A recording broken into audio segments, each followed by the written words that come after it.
Hi, Frank LeBeau here today. I'm coming to you guys today to talk to you about something called exposure and response therapy. It's in regards to PTSD.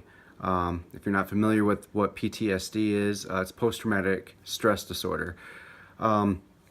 Post-traumatic stress disorder is considered a cognitive behavioral disorder, and what we mean by that is it affects your mind and your emotions. So the traumatic experiences that somebody might incur, as we've all heard before, like our veterans, war veterans, they may have seen or witnessed or been a part of a traumatic experience, and this experience has left them with emotions and memories that haunt them, and it's very difficult for these people to live everyday life.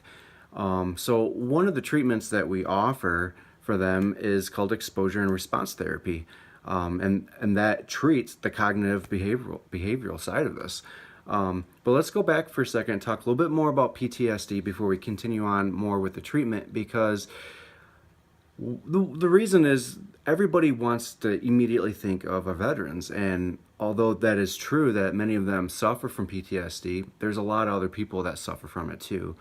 Hollywood likes to paint a picture as if the war veterans are the only ones that are affected by this, and you'll see this guy, at a little birthday party or something, someone pops a balloon and the guy hits the deck and he's acting all frantic, and everyone's just like, what's going on? Why is he acting like that? And that might be an accurate portrayal for some people that are suffering from this, but that's not the case for everybody.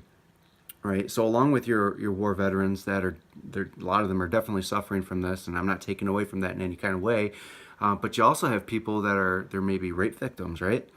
That's extremely traumatic, or maybe like a spousal abuse or partner abuse, where this is a person that you love and that you trust them, and then they're physically harming you, and you're in this situation maybe once or you're in it for a long time, but this can cause PTSD also. What about people from like natural disasters or a train wreck or 9/11? Oh, we all remember that. Like, could you imagine being that person, living from that, and reliving that on a everyday basis, or a really real often? That's got to be traumatic, and that's just got to be painful. So I just want to shine some light on the fact that it's not always just a war veteran, although yes, they are affected from it. So let's get back to the exposure and response therapy. So what is it?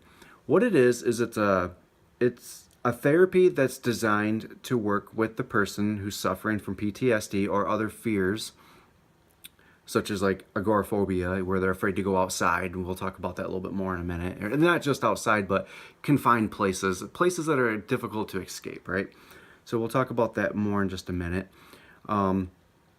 So this therapy session, sometimes it's in a group setting and sometimes it's individualized. So what they'll do is we'll sit down with the person, and there's different ways to go about it. They can kind of ease into it, or they could dive right into it, right? And so one of the ways that they can get into this is, like, it's called, looking at my notes here for a second, gradual dramatization. And what that is it's kind of like when you're gonna dip your feet into the pool. It's a little bit cold. You don't want to just jump right in. It's just too much of a shock to your system. So you just kind of ease your way into it. A lot of therapists will use this technique. And what they'll do is they'll just slowly bring up some of the events, and they'll discuss about what's going to happen in this treatment plan. It's not, you're not always going to dive right into it. So they kind of warm them up, and they bring them into some of the situations that led up to it, or some of the highlights of it. And then over time, they're able to bring out the traumatic experience and relive it. And other times they don't. They use a method called flooding. And either way they do it, flooding will most likely be a part of it, because that's basically where you just dive right into the pool and it shocks your system. And we've all probably done that a time or two, and it's just like, whew, right? Could you imagine being that person who had to relive this traumatic experience over and over and over again through therapy? Because they're not just talking about it like I'm talking to you. I mean, they sit back, they close their eyes, and they start talking about their evening or the entire event, how it began, before it even began. And then they're getting into every detail of what's happening. So they're actually verbally reliving, and in their mind and their emotions, they're reliving what's happening. And this is so difficult for them. But it's also very effective. And in the beginning, it doesn't seem effective from what I've looked into. It doesn't seem to be real effective. And it seems unaccessible the first 4 or 5 visits. But then after a little while, there becomes a breakthrough where people emotionally break down and they're able to get through these things. And the therapy sessions aren't the only part of it. There's homework assignments, right? So the therapist might ask them to journal some of their emotions or some of their thoughts, and just kind of, and how they're feeling about it when it comes back to them, and what they were doing when this happened. So they're taking notes of these kinds of things and they're addressing them in sessions. Other times it might simply be to go outside and walk in the sidewalk in front of their home. I'm pointing as if you can see in front of my home. Isn't that funny? Anyways, so other times they might have to go to a park and pet a dog, or take an elevator ride, or go on the subway, or go to a place where there's going to be a lot of crowded places where there's not an easy escape, such as a baseball game or something. So these kinds of things, they can't always do, and they need the therapist there with them, and they work with them throughout these steps. And in order to even get to these points, they do a lot of breathing techniques. They'll do some meditation, they'll do some mindfulness, where they'll picture maybe like a tropical beach, if that's a comforting place for them. And they'll walk them through a relaxation technique through this, so that they can calm them down, because when they're talking about these traumatic experiences, they have to have a way to be able to calm them down. So they have to get like really fluent with it. And this is quite a therapeutic session. It's not something that's easy.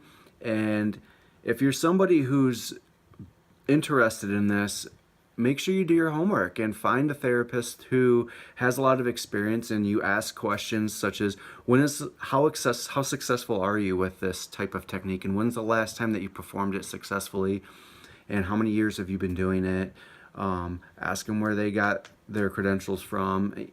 It's important, because if you start reliving these types of things and you're not fully prepared for it, and neither is the therapist, it's technically their first rodeo with it, this might not work for you.